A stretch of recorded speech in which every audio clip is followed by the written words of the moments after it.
நான் ஒரு art video பண்ணலான்னு சொல்லி பிளான் பண்ணி, அது ஒரு டிஐஒய் வீடியோவா மாறிருச்சு. ஷூட் பண்ணலான்னு சொல்லிட்டு ட்ரைபாட்லாம் செட் பண்ணிட்டேன். சரி இந்த டைம் வந்து வெறும் நம்ம வரையறத மட்டும் காட்டுவோம். ஸோ அத வந்து ஓவர்ஹெட் ஷாட்ல வந்து எடுக்கலான்னு சொல்லிட்டு ஸ்டார்ட் பண்ணேன். அப்புறம் எல்லாம் செட் பண்ணிட்டு பார்த்தா, ஆங்கிள் கரெக்ட்டா வர மாட்டேங்குது. ஸோ ட்ரைபாட்லாம் செட் பண்ணிட்டேன். 1xல வச்சு எப்பவுமே எடுப்பேன். ஸோ அத வச்சு பார்த்தா ப்ராப்பரான ஓவர்ஹெட் ஆங்கிள் வர மாட்டேங்குது. ட்ரைபாட வந்து ஃப்ரண்ட்ல வந்து டில்ட் பண்ணாலும், அது ஃபுல்லா ரீச் ஆகல. போர்டு ஃபுல்லா கவர் ஆகல. எப்பவுமே வந்து 1xல வந்து நான் ஷூட் பண்ணுவேன். 1xல வைக்கும்போது போர்டு ஃபுல்லா கவர் ஆக மாட்டேங்குது.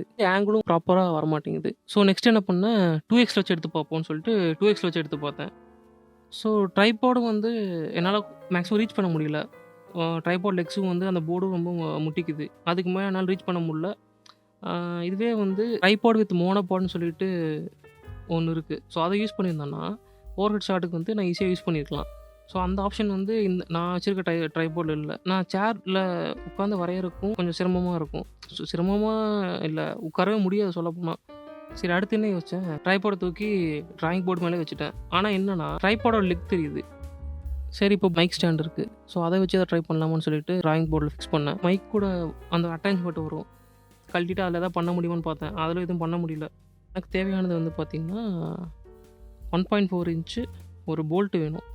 இதில வந்து ஸ்க்ரூவா தான் இருந்துச்சு. ஸோ எப்பவுமே நான் இந்த மாரி பண்ணுவேன். சின்ன சின்ன ரிப்பேர்கள்னால வந்து பண்ண முடியுமான்னு சொல்லி ட்ரை பண்ணுவேன். மேக்ஸிமம் ட்ரை பண்ணுவேன். ஒண்ணு வந்து காஸ்ட் எஃபெக்டிவ். இன்னொன்னு வந்து நம்மளே பண்ணோம்னு சொல்லிட்டு நமக்கு ஒரு திருப்தி இருக்கும். சரி மறுபடியும் ஸ்க்ரூ எல்லாத்தையும் அதிலேயே போட்டேன். போட்டுட்டு போல்ட் எல்லாம் வந்து தேடினேன். தேடினா 1.4 இன்ச்சில் வந்து அதான் 1/4 இன்ச்சு. 1/4 இன்ச்சு போல்ட்டில் வந்து பார்த்தீங்கன்னா, இந்த கேரேஜ் போல்ட்னு சொல்லுவாங்க. இந்த கேரேஜ் போல்ட் வந்து இந்த வுட் ஒர்க்ஸ் எல்லாம் யூஸ் பண்ணுவாங்க. அந்த அந்த போல்ட் கிடச்சிது. சரி போல்ட் கிடச்சிருச்சு.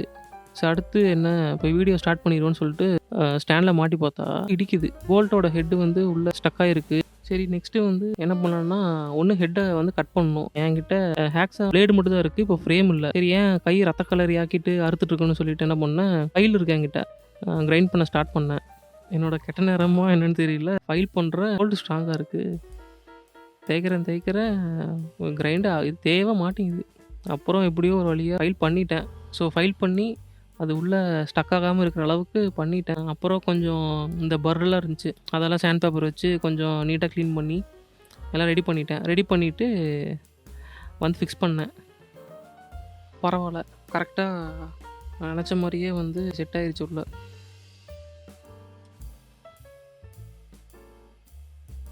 ஸ்டக் ஆகாமல் இப்போ உள்ளே ஃப்ரீயாக மூவ் ஆகுது. அப்புறம் என்ன பண்ணேன், சரி அடுத்து மொபைல் ஹோல்டரை வந்து கனெக்ட் பண்ணலான்னு சொல்லிட்டு மொபைல் ஹோல்டர் எடுத்து மாட்டி பார்த்தேன். எனக்கு கான்ஃபிடன்ஸே வரல. ஏன்னா 1/4 இன்ச்சு, 1/4 இன்ச்சு அதுக்கப்புறம் மொபைல் ஹோல்டர் கனெக்ட் பண்ணுறேன். கனெக்ட் பண்ணால் மொபைல் ஹோல்டர் வீக்காக இருக்குது. அதுவும் இல்லாமல் மொபைலும் வெயிட்டாக இருக்கும். ஸோ எல்லா லோடும் வந்து அந்த 1/4 இன்ச்சு போல்ட்டில் தான் நிற்கும், டிப்பில். ஸோ எனக்கு ஒரு கான்ஃபிடன்ஸே கிடைக்கல. மொபைல் ஹோல்டரை வந்து நான் ஸ்க்ரூ பண்ணுறேன். உள்ளே வந்து ஒரு ஸ்டாப்பரே இல்லை. ஸோ அதனால் நம்ம திருக அந்த மொபைல் ஹோல்டருக்குள்ளே ஸ்க்ரூ ஏறிட்டே இருக்குது. அந்த போல்ட் வந்து ஏறிட்டே இருக்குது. ஃபுல்லாக பொளந்துக்குச்சு. அந்த ஒரு சைடே வந்து ஓப்பன் ஆயிடுச்சு.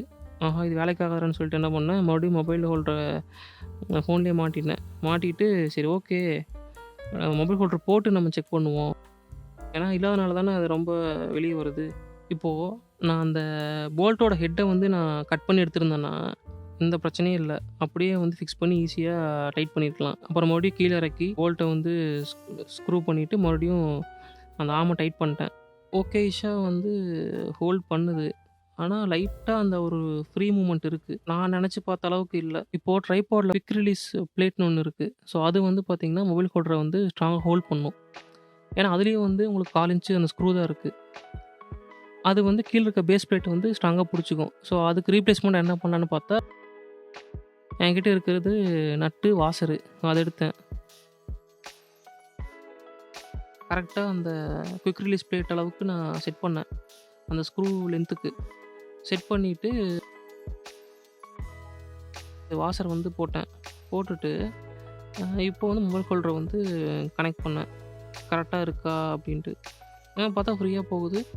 அந்த ஒரு இப்போ வந்து ப்ராப்பரான ஒரு ஹோல்டு கிடைக்குது. நல்லா க்ரிப்பாகவும் இருக்குது. இப்போ வந்து நான் அந்த வாசர் போட்டதுக்கப்புறம் லோடு வந்து ஈவனாக இதாகுது. கொஞ்சம் ஸ்ட்ராங்காகவும் இருக்கும். மீடியமாக வந்து டைட் வச்சுட்டேன். ஸோ அந்த நட்டு வந்து என்ன பண்ணுன்னா ஒரு லாக் மாதிரி வந்து ஆக்ட் பண்ணும்.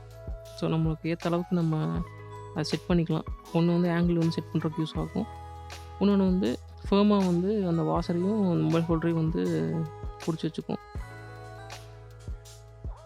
அதே மாதிரி இப்போது இதில் வந்து நான் ப்ராப்பரான ஓவர் ஹெட் ஷாட் எடுத்துக்கலாம்.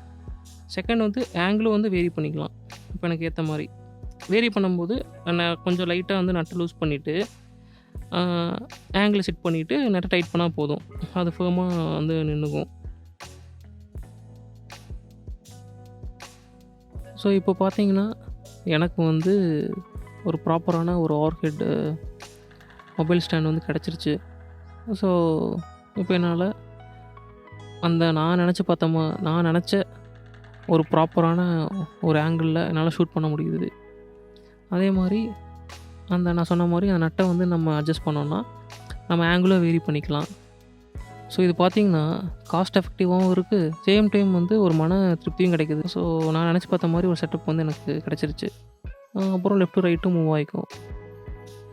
இந்த அந்த ஸ்டாண்டு வந்து ஆக்சுவலாக மேலே கீழே போய்க்கும். ஸோ அதனால் நம்ம ஹைட்டும் அட்ஜஸ்ட் பண்ணிக்கலாம்.